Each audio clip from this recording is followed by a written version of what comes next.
mañana con 10 minutos. Vamos a avanzar un tema bien relevante. Desde Tailandia, el presidente Boric afirmó este jueves que no es sostenible el congelamiento de las tarifas del transporte público. Ya llevan 3 años congeladas. Dijo que es necesario buscar un equilibrio en función de cómo esté la economía y la situación de las familias que más lo necesitan. Vamos a profundizar más respecto de este tema. Estamos con el especialista en transportes y es exdirector de Metro, Louis de Grant, director además de la Escuela de Ingeniería Industrial de la Universidad Diego Portales. Muchísimas gracias, Louis, por estar con nosotros y bienvenido. Hola Carla, muy buenos días, gusto saludarte. A ver, ha sido una discusión bien compleja porque incluso en el propio gobierno ha habido distintas miradas. En un momento se pide que haya algún subsidio, que se mantenga congelado. Vamos a hablar de todo eso, pero lo primero que te quiero preguntar es ¿qué tan más abajo está hoy día el nivel de precios que tiene nuestro transporte público? En el fondo, este congelamiento nos ha dejado un rezago ¿de cuánto? ¿Cuánto se tendría que subir si lo pudiéramos subir mañana sin ni una consideración? Es que yo creo que, humildemente, esa no es la pregunta que tenemos que tratar de responder. ¿Por qué tenemos un nivel de oferta, un nivel de costo de la industria dulce que es excesivamente alto? Entonces yo creo Además, que previo a eso, claro, hay que preguntarse efectivamente, por ejemplo, qué pasa con la evasión, que es altísima, que es gigante. ¿Qué pasa con la pérdida de pasajeros? ¿Qué pasa con la sobreoferta en los costos de la industria de buses? ¿Qué pasa con la calidad de servicio? Entonces, claro, si tú mantienes la flota actual de buses, cuyo 80% va a ser negativo en los periodos punta incluso, la verdad es que va a llegar a costos que son excesivos. Si a eso le suman la evasión, la pérdida de pasajeros, por lo tanto los ingresos y los costos no van a calzar. Pero esa diferencia entre ingreso y costo, yo creo que es una pregunta que tú tienes que hacer después de abordar las otras problemáticas. O sea, ¿cómo vas a enfrentar la evasión? Que tiene efecto en los ingresos muy fuertes. ¿Cómo vas a enfrentar la pérdida sostenida de pasajeros en los buses? ¿Ya? ¿Cómo vas a regular la ineficiencia en el diseño de frecuencia y el diseño de recorridos también de los buses? Yo creo que una vez que tengas claridad respecto a enfrentar esos problemas, después viene la discusión de corregir todos esos problemas, cuál es el costo real. Y como para sintetizar este tema, en mi opinión, si tú controlaras efectivamente la evasión, si tú ofrecieras un servicio que contuviera la pérdida de pasajeros y sobre todo si rediseñaras de manera efectiva y eficiente tanto la frecuencia como los recorridos de buses, yo creo que no se necesitaría aumentar la tarifa. Ya, me parece súper atendible lo que tú estás diciendo, Luis, pero el tema es que aquí se dice que en enero podría subir la tarifa del transporte. No sé si de aquí a enero se va a controlar la evasión, no sé si de aquí a enero vamos a poder revertir la pérdida de los pasajeros. Entonces, efectivamente, yo creo que hay problemas que son bien estructurales. La evasión lo ha sido. Siempre hemos tenido cifras que son mucho más altas de lo deseable porque siempre hay un índice de evasión. Y lo que uno teme es que si se suben los precios de la tarifa, como ya ha dicho el presidente que va a ocurrir y también el ministro de Transporte, incluso se pueda elevar la evasión. Entonces, mucha gente estará pendiente de cuánto va a subir o qué tan violentamente va a subir el transporte en un contexto económico donde todo ha subido mucho. Entonces, que suba el transporte es súper sensible también. Sí, por supuesto, pero también hay que considerar que la tarifa público no se relaciona directamente con los costos de proveer el servicio. Para tener una idea bien clara, Metro, por cada persona que hace VIP, se queda solo con 550 pesos. Los 800 pesos que cuesta el pasaje en punta a Metro, ¿cierto? Metro se queda con 550 y genera un excedente de 250 pesos para el sistema. A los buses, cuando una persona hace VIP en los buses, el operador se queda con 1.600 pesos en promedio y la persona paga 700. Por lo tanto, cada vez que una persona hace VIP en los buses, se genera un déficit cercano a los 900.000 pesos más o menos. Claro. Mientras Metro genera un leve excedente, los buses generan un déficit brutal. Por lo tanto, finalmente la tarifa que tú quieras cobrar a los pasajeros es qué nivel de eficiencia estás dispuesto a aceptar en la industria de buses, cuánto le vas a seguir pagando a los operadores de buses. Al final es una pregunta política. Ya, no existe no hay discusión necesariamente técnica el tema de definir tarifas, es cuánta plata estás dispuesta a dejar arriba de la mesa. Ya, pero desde ese punto de vista técnico-político ya tenemos una primera como premisa o declaración del gobierno que es la que da el presidente, que dice que es insostenible mantener congeladas las tarifas. Ya llevamos 3 años, Luis, y esto ha significado un subsidio mayor por parte del Estado a un sistema que ha estado subsidiado desde que comenzó. El Transantiago significó un subsidio, significó recursos espejos para las regiones, o sea, había un desembolso desde el Estado súper alto y hoy día ya como que pareciera ser que la mirada técnico-política es que tiene que subir la tarifa. No sé si tú estás de acuerdo con lo que plantea el presidente. O sea, es entendible lo que plantea el presidente. Si tienes una industria cuyos costos han subido mucho, por supuesto, y que los ingresos han bajado también muchísimo. Entonces, por supuesto que no cuadra la caja, pues, ni con el gigantesco subsidio que hoy en día supera el 60%. O sea, que es brutal, que ni se compara con lo que reciben las regiones. De hecho, hay muchas ciudades en regiones que no reciben un peso de subsidio. ¿Ya? Por lo tanto, esa discusión de que si es sostenible o no sostenible es una discusión política. ¿Cuánta plata está dispuesta a gastar el Estado, el gobierno particularmente? ¿Cuánta plata está dispuesto a gastar el gobierno de Santiago? Pero yo te digo, o sea, esa discusión no puede ser independiente de la evasión, de la pérdida de pasajeros y del diseño y la eficiencia de la sobreoferta de buses que hay en el 80% de los recorridos de Gran Santiago. Yo creo que tienen que ir de la mano. Y el problema es que no ha habido voluntad política hace mucho para hacerse cargo de ese problema. El eso problema de la eficiencia, de la evasión. ¿Por qué tú dices que no ha habido voluntad política, por ejemplo, para controlar la evasión? Porque esto ha sido un problema para el sistema, siempre se ha agudizado en el último tiempo. Y yo lo que te decía, de pronto uno dice, si sube el pasaje, tal vez va a subir la evasión, porque va a haber gente que va a sentir que tiene menos capacidad para pagar o que le ha subido todo tanto que con la evasión a lo mejor por lo menos el transporte no lo tiene que pagar, que es algo muy aberrante, pero que pasa todos los días. Y hay gente que paga todos los días que ve como otros no pagan. ¿Por qué ha faltado voluntad política? ¿Por qué no se ha podido controlar bien la evasión? Yo creo que efectivamente ha habido en los últimos años una permisividad muy grande. O sea, todo lo que se considera que es un derecho, ¿ya? La verdad es que no ha habido apoyo para legitimar el orden o la evasión misma, ¿cierto? Hasta el mismo ministro Jackson da las gracias a los evasores, a los estudiantes evasores de Santiago. Entonces, ha habido mucho oportunismo, mucho aprovechamiento político de lo que es el concepto de la evasión, ¿sí? Y por lo tanto, la carga negativa que tiene ese concepto de evasión es muy fuerte. Antes había una condena social. Hoy en día, la verdad es que muchas personas lo legitiman. Dicen simplemente, no, sabes que es muy caro o es un derecho social, así que no pago.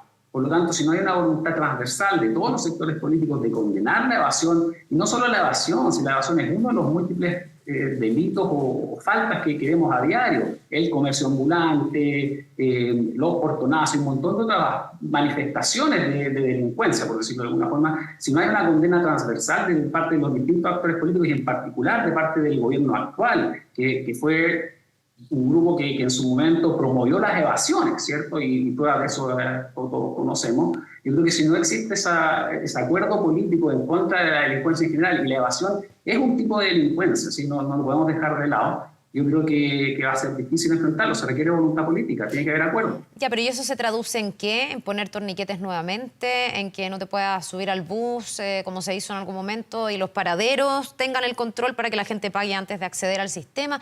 ¿Cómo en el fondo funcionaría de manera real para poder controlar la evasión y por esa vía dejar de perder plata? Porque ahí hay una pérdida de plata que le hace daño a un sistema, pero no solo a un sistema, sino que a todas las personas que sí pagan, a las que les va eventualmente a subir la tarifa.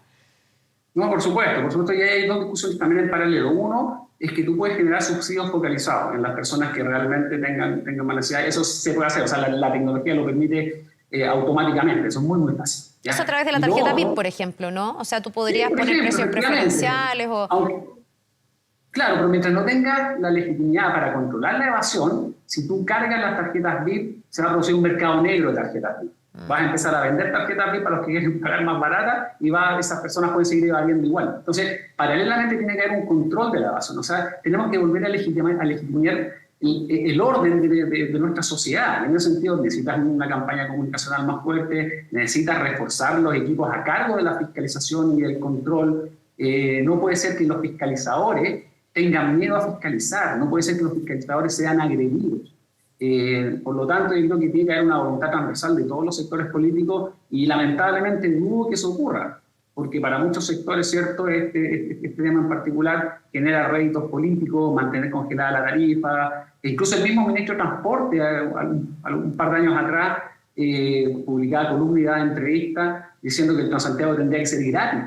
Entonces, al final, es muy difícil abordar este grave problema si no hay esa voluntad política que te comento. Ahora, me imagino que eso es bien inviable cuando se está reconociendo que no es sostenible, como dijo el presidente, mantener las tarifas congeladas. O sea, si con las tarifas congeladas hay que entregar un subsidio tan alto que no es sostenible, no sé de qué manera podría ser sostenible un transporte gratuito, que nunca es gratuito además, porque pasa porque hay un subsidio. Las cosas no son gratis, las tiene que finalmente pagar alguien, y en este caso tendría que ser un subsidio mayor, me imagino, del Estado, o hay otra manera de hacerlo. No, es con plata del Estado, pues, si no hay una forma, si el Estado no tiene más plata que la que le pasan los contribuyentes, pues, si eso es, la ecuación es muy sencilla, y hay que ser responsable en todas las propuestas y las políticas que se plantean. Si los recursos son escasos y los recursos del subsidio al Transantiago compiten con recursos para educación, para salud, para vivienda, para pensiones. Por lo tanto, hay que ser tremendamente responsable al proponer políticas asociadas a las tarifas de Transantiago y al mismo diseño del sistema. O sea, hoy en día tenemos un sistema que tiene 6.500 buses, que son los mismos buses que habían hace 14 años, cuando había la mitad de la red de metro y el doble de pasajeros. Entonces, 2 años después mantenemos los 6.500 buses con un costo gigantesco que transportan a la mitad de los pasajeros y que además tienen una red de metro que es prácticamente el doble, entonces no se justifica por ningún lado. Por lo tanto, si quieren seguir metiéndole plata al sistema, al menos que comprometan plazos, fechas y metas claras, porque no han comprometido nada de eso. Que digan ya cómo vamos a reducir los costos de la industria de buses que están disparados. Luis, ahora yo te escucho y digo, habría que repensar a estas alturas el sistema de transporte. O sea, como partió y como está hoy, son escenarios completamente distintos. A lo mejor esto pasa, como dices tú, por algo que va más allá de las tarifas, porque va a seguir siendo, por lo que te escucho, por lo que le he escuchado a hartos expertos, un saco sin fondo en la medida que no se ajusten algunas tuercas que hace rato como que no están entregándole toda la gestión y toda la efectividad al sistema de transporte. Y para sumar a esto, cuando en una nota anterior le preguntábamos a las personas qué pensaba de esta alza de tarifas, por un lado era, chuta, me va a costar más pagar el servicio, pero otros decían, y un servicio de mala calidad. O sea, todavía siguen percibiendo que el servicio no está en la calidad que se prometió, que se comprometió. Por supuesto, y además uno de los sistemas de transporte público más caros de Latinoamérica. Yo creo que probablemente el más caro. Entonces, esa contradicción. Pero lo más triste es lo que te comentaba hace un rato. Tú ves en cualquier hora del día, la mayoría de las calles, incluso en los periodos punta, con todos los buses semivacíos. Entonces, en el fondo estás pagando, en muchos casos, en un 80%, por mover buses vacíos. Estás pagando por mover tierra. Por lo tanto, no había una discusión honesta respecto al nivel de oferta que quieres ofrecer a la ciudad de Santiago en estos momentos. Ya, bueno, entendiendo que todo esto es el tema de fondo y sería relevante que se abarcara con este nivel de profundidad, me quiero quedar en el tema de las tarifas, que es lo que hoy día está además en la discusión pública y en la discusión política. ¿Hay formas de hacer alzas de tarifas que sean menos impactantes que otras, Luis? Porque aquí, en el fondo, me imagino que una alternativa sería subir todo lo que haya que subir con la ecuación que tiene que hacer el panel de expertos, tomando en consideración una serie de factores, pero uno presume que eso sería una alza muy drástica y que tal vez muchas familias no podrían asumirlo. Algunos dicen, pucha, un sistema gradual, que a lo mejor suba todos los meses un poquitito, que a lo mejor suba cada 3 meses un poquitito. ¿Tú ves que hay una fórmula que sea más saludable, no sé cómo llamarla, más armónica, en un momento donde todo, además, para las familias está cuesta arriba? La gente que usa el transporte público no es básicamente la gente más acomodada tampoco. Sí, o sea, sin duda que la gradualidad es una condición. Y mientras tú gradualmente vas haciendo el ajuste de tarifa, tú tienes que ir haciendo ajuste de oferta también. Tienes que ajustar los costos. No puede ser el nivel de costos que tenemos hoy en día. O sea, tenemos los mismos 6.500 buses de hace 14 años atrás con la mitad de los pasajeros. Y ese es un dato verídico. Cualquier persona que va en la calle lo puede verificar. Entonces, mientras no haya un compromiso para reducir el nivel de sobreoferta de buses y para reasignarlo en aquellos sectores donde se requiere más, la verdad es que tú vas a seguir aumentando y pidiendo plata, le estás quitando plata a salud, le estás quitando plata a educación, a pensiones, a vivienda, para pagarle a los operadores de buses por mover buses vacíos. Finalmente eso es lo que está haciendo hoy en día y a mí eso me parece es inaceptable. Ya, que sea gradual pareciera ser un consenso y seguramente va a ser así. Y en aquellos sectores que le habían pedido al gobierno, que eran sectores del propio gobierno, que siguieran congeladas las tarifas, finalmente en este cambio de mirada, porque el presidente les dice, oye, somos una coalición de gobierno, no está bien hacer estos emplazamientos y nos tenemos que alinear, finalmente la mirada cambia y le piden que haya un esfuerzo para, por ejemplo, tener ayudas focalizadas. ¿Cómo se hace, Luis? Porque también me parece que es súper difícil, un plan de ayudas focalizadas que sea realmente justo.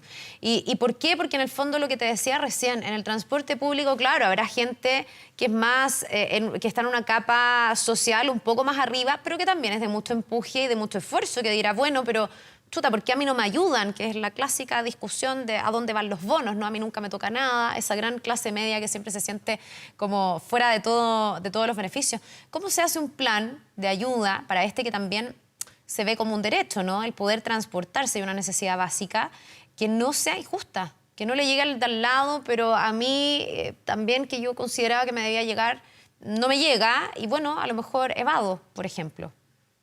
Sí, bueno, es que es un juego suma cero, por lo que gana uno se lo estás quitando a otro, entonces no hay cómo dejar a todos contentos. Y no hay ni un país que lo haga de manera exitosa, no sé, ejemplos que se puedan seguir en el mundo para efectivamente focalizar de una manera justa, razonable y que tenga el efecto esperado, no un efecto contrario.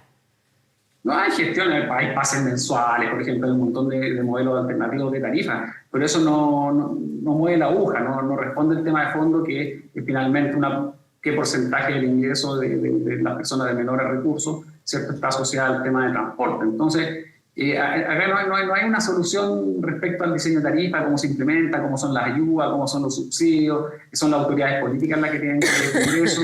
Tienen la opción también de mantener congelada la tarifa, pero bueno, como te digo, son recursos escasos que compiten con muchas otras necesidades y que hay un problema de base, ¿ya?, que es la ineficiencia en la industria de uso. Entonces tiene que ir de la mano el plan tarifario que se defina bajo cualquier esquema. El plan tarifario que se defina tiene que ir de la mano con una reducción de costos, de los sobrecostos que tiene la industria de uso de Santiago hoy en día. Perdone, ¿los contratos lo permiten? Porque aquí también ha habido unos contratos desde el comienzo, que tienen hartas como amarres y ha sido difícil irlos cambiando en el tiempo. Se ha hecho.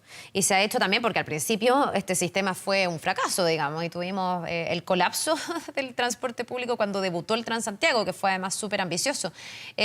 Hoy día, por ejemplo, tú puedes sacar buses de circulación, porque a mí me parece, claro, que la ecuación es súper fácil de hacer. Si tú me dices que los buses están con la mitad de los pasajeros, a lo mejor efectivamente tengo que sacar buses de circulación. A lo mejor voy a tener que no sé, dejar fuera algunos operadores. ¿Eso se puede hacer o el Estado chileno está demasiado amarrado a las empresas, a los operadores de los buses? Bueno, ese es un problema de diseño también, que las empresas son demasiado grandes, como se dice, muy grande para caer, ¿ya? Y eso ha sido un diseño permanente que ninguna de las autoridades de transporte lo ha querido abordar. Ha habido como una especie de proteccionismo a la industria de buses, que es bien curioso a nivel de Santiago particularmente. Pero sí debieses apuntar en tener esa flexibilidad. Hay muchos lugares que efectivamente, y tú lo ves en la calle, y invito a las personas a que vean la calle, en la Alameda, Providencia, y muchos otros ejes, en las horas puntas van los buses con asientos disponibles, y en otros sectores, que son un 20%, van los buses bastante llenos. Entonces, por una parte, tienes que reasignar buses, ¿ya?, y por otra parte, tienes que eliminar la sobreoferta. Entonces, yo creo que hacia allá tiene que apuntar la política, pero no puede seguir pidiendo plata a cambio de nada. Si el Ministerio de Transporte está pidiendo recursos adicionales sin ofrecer, sin comprometer nada, sin definir ninguna meta. O sea, no dice ya la calidad de servicio, la evasión, los tiempos de viaje, la cantidad de pasajeros. No hay ninguna meta. Están pidiendo un cheque en blanco sin comprometerse absolutamente a nada. Ya, ahora puede ser que públicamente nos estemos centrando en la discusión de las tarifas, pero que estos temas sí se estén tratando. Yo no sé, me imagino que desde el Ministerio de Transporte se debe estar tratando de gestionar mejor el sistema de transportes, ¿o no? Porque este es un gran dolor de cabeza para todos los ministros de transporte que se han tenido que hacer cargo.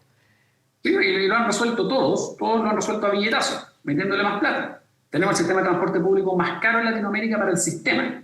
Es carísimo, son 1.600, 1.700 pesos por pasajero que se mueve en un bus. El metro cobra 550 pesos, los buses en promedio 1.600, 1.700 pesos. O sea, realmente al sistema le convendría, en términos de tarifa, que las personas se movieran, por ejemplo, en taxi colectivo. Saldría más barato moverse en taxi colectivo que en buses. Sí, es una cuestión bien paradójica. Entonces, mientras la autoridad de transporte no tenga la voluntad de hacer un ajuste a la industria de buses.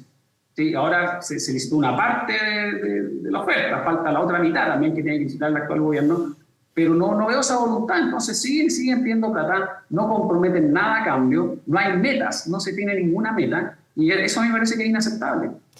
Bien, pues vamos a ver en qué queda esto. Yo no sé, por ahora no se puede aventurar ni siquiera un rango de cuánto debiese subir. Yo leí 100 pesos en algún lado, pero no sé si eso es así o si estamos pensando que son 30 años como de promedio, entre años, bueno, 100 pesos más o menos.